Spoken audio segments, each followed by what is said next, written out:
drive a taxi cab in New York City. I work full-time under my company contract, and when I've reached my limit of hours for the week.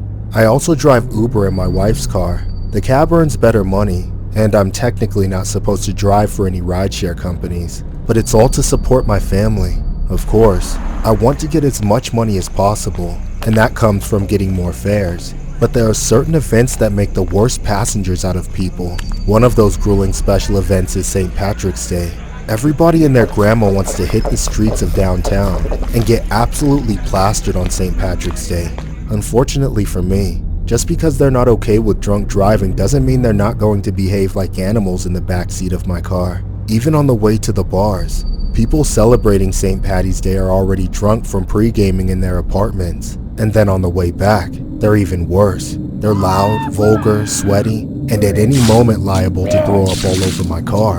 However, the money is quite lucrative, so even though I hate working that day, I always do it. There was a St. Patty's Day one year that I clearly remember even years after it happened. I had just dropped off my 15th customer or so downtown, and I was parked, waiting for another fare in a sea of green drunk people. That's when I saw this one couple stumbling down the street towards me. They were both drunk, but the woman was 10 times more wasted than the man. She looked like she had puke running down her neck and had gotten it all over her boyfriend's shirt. She was hanging off his neck as he dragged her down the street, and to be honest, the situation didn't look too good for either of them. They were crossing the street and headed for me, but then out of nowhere, a car came flying around the corner and rammed right into them. They flew apart like bowling pins. The man rolled over the top of the car, but the woman got dragged underneath and ran over. The driver didn't even let off the gas. He just sped off. For a moment, I was in shock. But then as a crowd of people swarmed to the couple's aid, I knew what I had to do. I put my car in gear, and I raced after the asshole who hit them. I quickly caught up, but as soon as they realized I was following them, they started going even faster. I'd never seen someone drive so recklessly. The guy was blowing through red lights, weaving through cars and crowds of pedestrians, and even riding up the sidewalks. I knew he had to be drunk out of his mind, and I was just waiting for him to blow by a cop. But somehow, he made it all the way to the freeway entrance, and he still hadn't been caught. I didn't want to let this guy get away. In my mind, I had just watched him murder 2 innocent people, and I was going to make sure he suffered the consequences. I followed onto the freeway and we got up to speed. He quickly slammed over to the fast lane and started going over 80 miles an hour. I did everything I could to stay behind him despite everything he was doing to shake me. I followed his every stupid stunt, every weave through closing gaps, and I even rode onto the shoulder when he did. However, with every close call, I started to realize more and more that he could easily hurt someone else. That, or it could be me who wipes out, and then my kids might not have a father anymore. I started to let up on the gas, and then before I knew it, they disappeared in front of the cars ahead of me. I was so pissed off I had to pull over and let off some steam. I can't believe I let you get away, you piece of shit! I swear to God, if I ever see you again, I'll run you over myself! I started to head back toward the city, thinking the whole chase had been a waste. A stupid and irresponsible risk with no reward. Then, I remember something. The cab company had me install a dash cam. I quickly went back to the scene of the hit and run. The victims had already been taken to the hospital, but there were still some cops lingering in the area, questioning bystanders. I went up to them and told them I had footage of the guy's license plate. Thankfully, with that information, they were able to meet the guy at his house and arrest him. From what I heard, he got off easy, only because the people he hit were lucky enough to survive. The boyfriend only had minor injuries, but the girl suffered severe injuries from being dragged under the car. She was able to make a decent recovery, though I have no idea how the lasting effects are still making her life more difficult. As for the lowlife who nearly killed them with his car, he didn't even go to jail.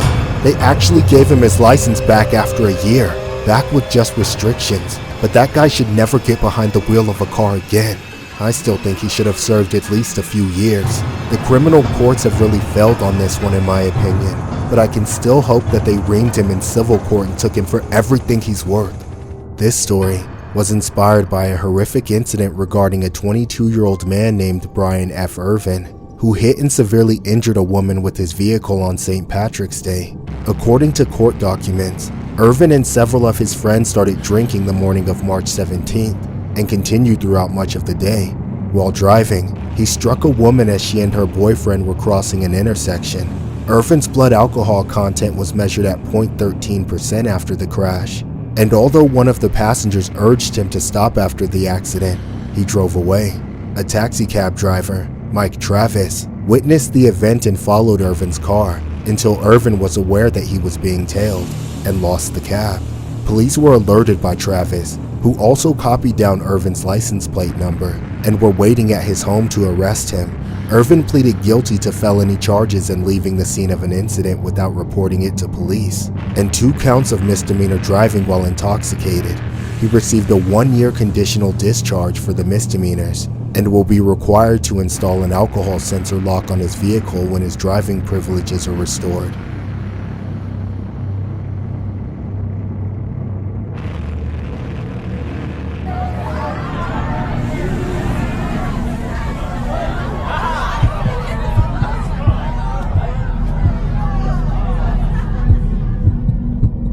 When I was in college, I drank pretty heavily and partied often. The biggest event of the year was St. Patrick's Day, of course.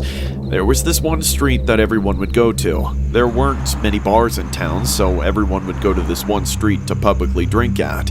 It was St. Patrick's Day, so of course the only unwritten rule was to wear green and bring your own booze. That was because the bars that were around were too packed to get in, so it was recommended to keep some booze on your person. Like many people, I filled a water bottle with liquor. Then me and my friends would pre-drink before making our way to the bars to try and get a table. But, of course, everything was already full, so we hit the street.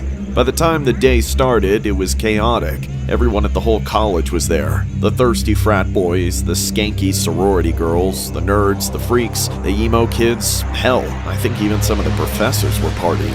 At first, the vibes were all pretty good. People were shouting, cheering, and dancing in the street. But then things started to change. People went from tipsy to drunk, and with the mob mentality going around, things got out of hand fast, and the fights were starting to break out. Before long, everybody was absolutely wasted. There was literal mosh pits forming in the street, and people were crowd surfing like they were at a metal concert. I even saw people climbing up poles and throwing shit at people. People were now not only losing control of their actions, but also their bodies. I saw dozens of people wiped out, rolling around in puddles of their own vomit. Eventually, I was at my limit. My friend wanted me to grab more drinks within the crowd, but there was no way I was going to join him. At this point, I was belligerently drunk. I told my friend I was going to find somewhere to sit, so I stumbled around for a while, but everywhere I looked was either soaked in urine or was actively getting pissed on. Even the chicks were popping squats and letting it rip. There were 10,000 drunk idiots on the street, and I was one of them. Finally, I found a gap between 2 houses that didn't look like it had been pissed on, so I sat against the wall on the ground. I had a cup of water I had gotten from somewhere, so I just sipped on it, trying to sober up. After several minutes, I managed to get the spins to a manageable level. I was there for a while, so I started to doze off, and then suddenly it started pouring rain.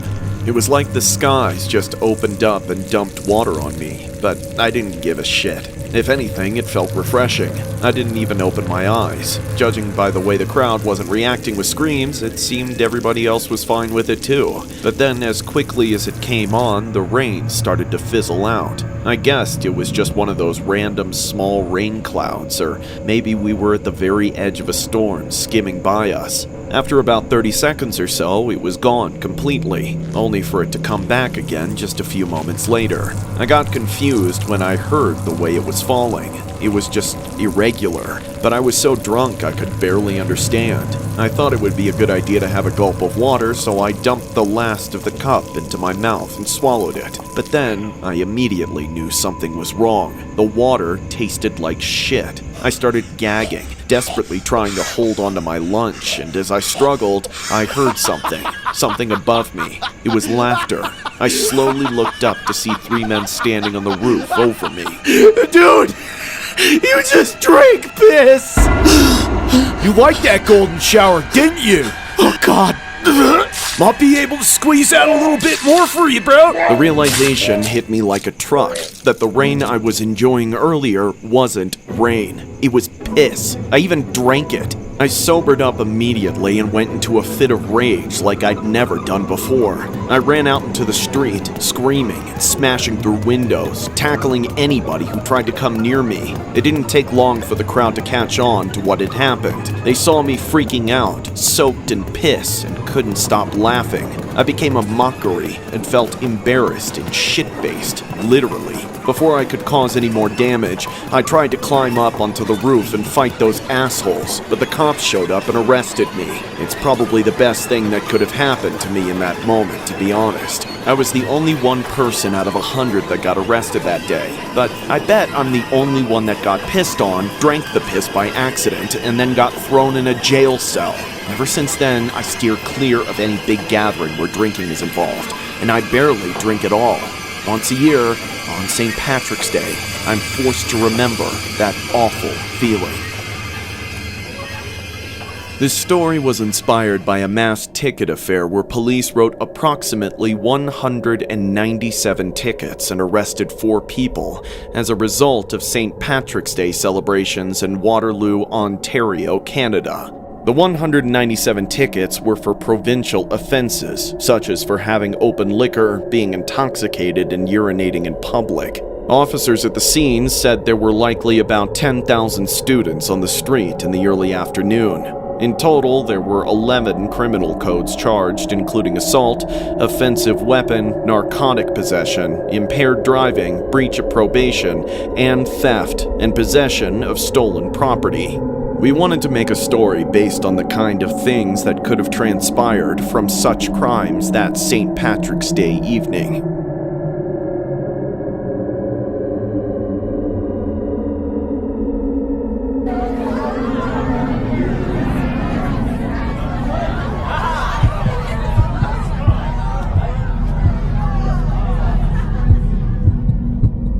It was St. Patrick's Day of 2015. When my friend and I started the evening at his place. We pre-gamed there for a bit before making our way to the bars. We took an Uber downtown where all the bar crawling was happening. We had about several bars in mind that we wanted to hit up that night, but unfortunately, every bar on the strip seemed busy as hell, with huge lineups outside all of them. We ended up lining up behind one of the bars and waiting like everyone else. As annoyed as I was, there was lots to see while waiting. Thousands of people walking by wearing the same shade of green, and probably not a single one of them sober. People were chugging drinks outside the bars in the crawl, blazing it up in public, puking in the gutters. It was quite the scene this night. I remember noticing all kinds of different people too, from the typical half-naked woman, drunk guys trying to get at them, belligerent people stumbling, stuff like that. And then I saw this short homeless guy coming towards us from down the street. The guy looked malnourished, and was one of the many short men dressed as a leprechaun that night. I can tell the man was a hobo from the way his face and clothes looked. I watched him come down the street, stopping every other person to panhandle or harass women. Typical crazy downtown hobo behavior. He eventually made it to the line we were waiting in, and immediately started harassing people. Finally, he made it to me and my friend. He started asking us for money, in my drunken state. Having watched him be a menace to everyone he saw, I thought I'd be a wise guy. Hey, can you spare a couple bucks? No, man, sorry. Don't got any cash. What about you then? Gonna help a guy out? If you're a leprechaun, why don't you just make a pot of gold appear? Burn it out, you piece of shit! Suddenly, the guy charged and tackled me. In just a few seconds, he took me to the ground with his hands around my neck and started strangling me. The whole time my friend was trying to help, the man was telling me to. Burn in hell! Burn in hell! Burn in hell! St. Patrick's Day is gonna be marked as the day you die! It took the whole crowd of people in line to finally pull that freak off me and shove him back into the street. He walked off, cursing me, saying he was going to come back and finish me off. But my friend told me to forget about it. Unfortunately, that guy killed my buzz, so I was pissed off. About 45 minutes later, we finally got let into the bar. We stayed there until they closed, getting hammered and drinking so much to the point where we got totally belligerent like the rest of the people here. but by the end of the night, I was antsy to leave as they were ushering us out. I didn't want to run into that psycho creepy homeless leprechaun again, so I did everything in my power to procrastinate. My friend had convinced me that there was no way that guy held so much of a grudge that he would actually stick around to wait for us to leave. He probably just kept going around town, freaking people out with this weird face, and bumming whatever people were willing to give him so he would go away. We eventually left with a large crowd all leaving at the same time. I remember looking around, keeping an eye out for the freak. There seemed to be no sign of danger. We were at the curb with a bunch of other people, all waiting for our rides to show up. But then just a few minutes later, something insane happened. A man engulfed in flames came running around the corner.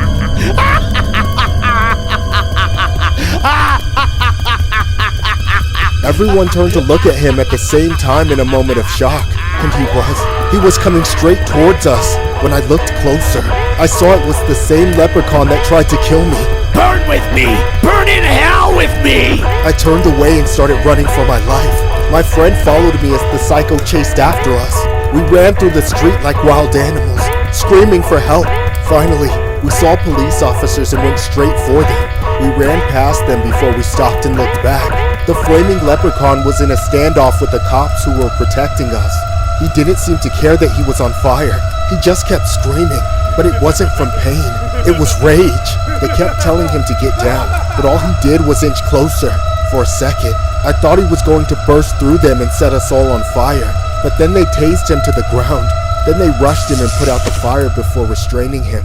They apprehended him and put him in a cruiser, then asked us some questions, but I was pretty much in shock. Who wouldn't be after a man set himself on fire and tried to take them down with him? Till this day, I've never been able to think about St. Patrick's Day without seeing a flaming leprechaun rushing at me, screaming at me to burn in hell with him. This story was inspired by a disturbing St. Patrick's Day incident regarding a homeless man who set himself on fire on a Hoboken street, near where hundreds of revelers were hopping bar to bar for an annual St. Patrick's Day pub crawl. Police received a call at about 11 p.m. Saturday that a man was trying to set himself on fire. Responding officers found the man with his jacket on fire and shouted for him to get on the ground so they could extinguish it, but he refused. Once the fire spread, the man started screaming, and officers were able to push him to the ground to put out the blaze. Thankfully, the man was not seriously injured and was transported to the hospital. The crawl continued for business as usual, with 11 people arrested for everything from assault to narcotics possession. There were also over 100 violations of city ordinances, barring public drinking and urination.